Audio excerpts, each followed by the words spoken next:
Coucou tout le monde, bienvenue dans ma cuisine. Aujourd'hui je vous retrouve pour faire une petite terrine. Donc en fait c'est une recette inspirée de... Enfin inspirée même pratiquement complètement copiée de ma collègue Amandine Cooking.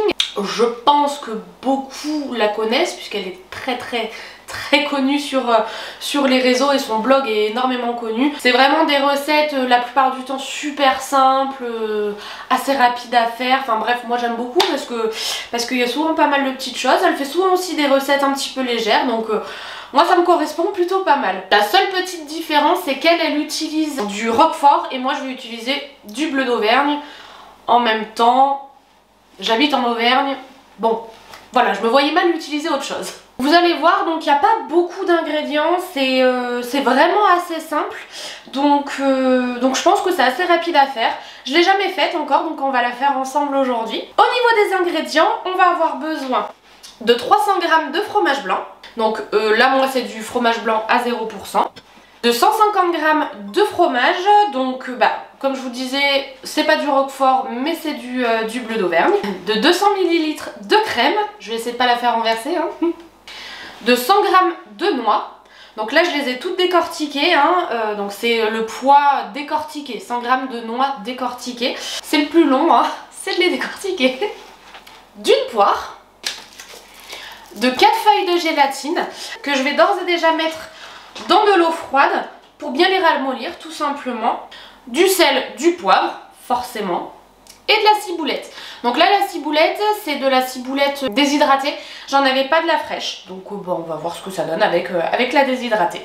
Allez c'est parti. Je vous l'ai pas dit mais du coup pour cette recette on va utiliser le moule bûche Savarin. Donc c'est celui qui a le petit creux, donc après on pourra éventuellement y mettre des petites noix supplémentaires, enfin voilà, on peut imaginer plein de petites choses. Ça donne un super aspect aux préparations, je l'aime beaucoup ce moule. Dans un premier temps on va déjà fouetter le fromage blanc et le fromage ensemble.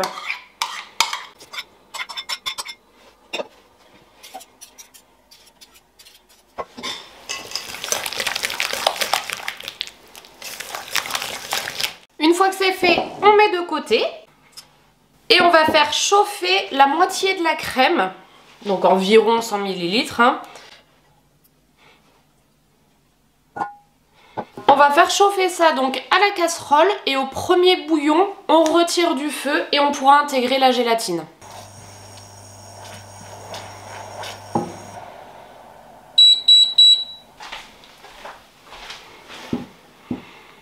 Et voilà, comme vous avez pu voir, ça commence à bouillir un petit peu. Hop, donc on va pouvoir rajouter la gélatine. Évidemment, on les sort bien.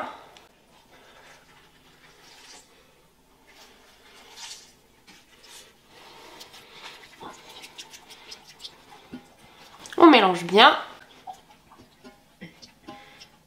Et ensuite, on va pouvoir rajouter la crème restante. Ça permettra de refroidir en fait la préparation. Hop, on mélange bien et ensuite on va pouvoir rajouter à la préparation précédente. Et on va de nouveau bien mélanger, je vais le refaire un peu au fouet.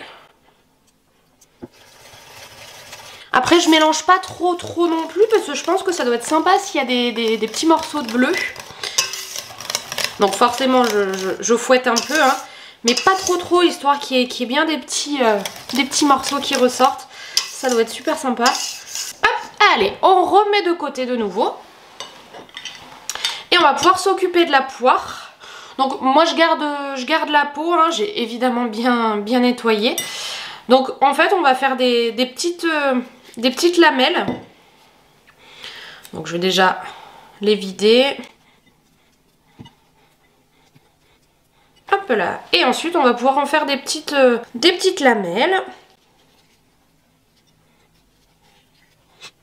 Alors c'est pas grave si elles sont pas parfaites en soi. Hop, et quand il me reste plus que la peau comme ça, j'arrête de couper. Habituellement je suis pas très fan de sucré salé, mais là comme on n'en met qu'une seule, qu'une poire, je me dis que bon, ça doit pas prendre trop le dessus, surtout par rapport au fromage au bleu d'Auvergne. Je pense que ça doit pas trop prendre le dessus. Et ensuite on va concasser les noix.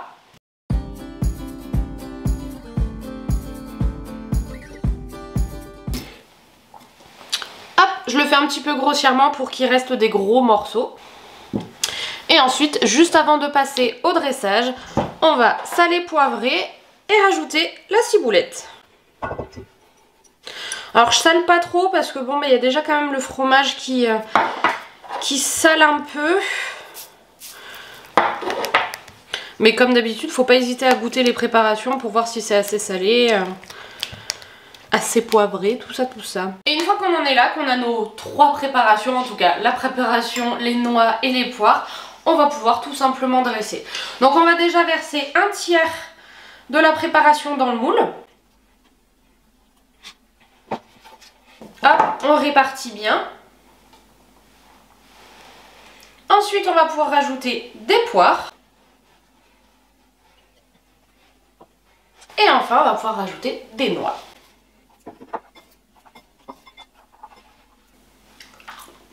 Parce que c'est bon quand même.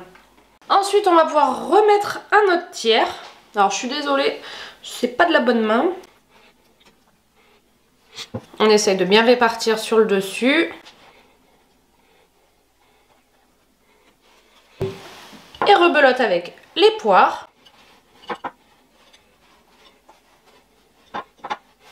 Et les noix.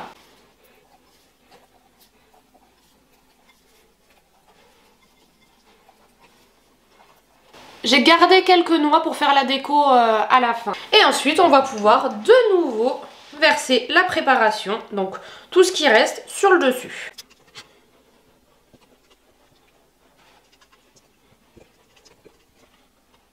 Et voilà, une fois qu'on en est là, une fois que tout est dans le moule, et bien maintenant on met au frais au moins 3 heures si ce n'est plus.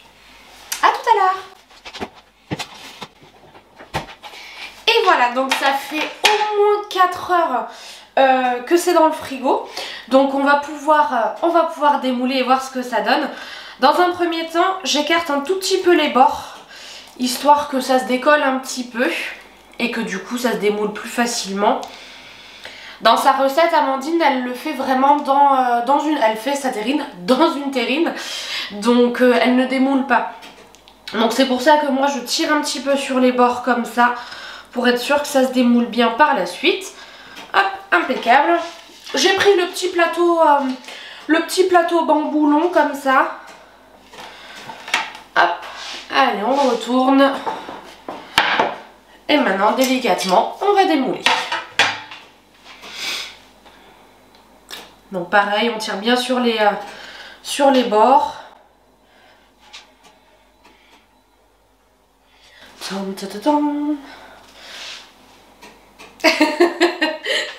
Oui, je vais pas faire 2022 comme 2021 où à chaque fois que ça se démoule bien, je vous le dis quoi.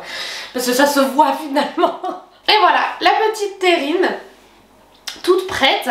Donc après on peut la décorer comme on veut, donc avec des petites noix, en rajoutant un petit peu du bleu, hein. Enfin voilà, on peut imaginer plein de choses. Et voilà, une magnifique petite terrine, vraiment super simple à faire. Et je trouve que dans le moule bûche Savarin, ça la sublime de fou. Après voilà, on peut imaginer encore plein d'autres choses en déco. Moi je suis pas très douée en déco, mais vous pouvez aller voir sur le blog d'Amandine, elle fait ça très bien. Mais moi je suis pas très douée en déco, hein, mais je crois qu'on s'en est rendu compte depuis le temps. Mais voilà, super joli, super frais. Donc ça servi avec une grosse salade, ça doit être vraiment très bon. Sur du pain, même en apéro sur du pain, ça peut être super cool. J'espère sincèrement que cette petite recette vous a plu.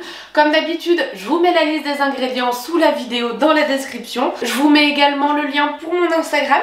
Je publie des recettes complémentaires à la chaîne YouTube, donc n'hésitez pas à aller y faire un petit tour. Je partage également plein d'autres petites choses, donc voilà, n'hésitez pas, c'est assez cool là-bas. On se retrouve très bientôt pour une nouvelle recette. En attendant, bien sûr, n'hésitez pas à vous abonner, à commenter, à liker, à partager, tout ça. Et on se dit rendez-vous du coup logiquement le mois prochain. Bye bye!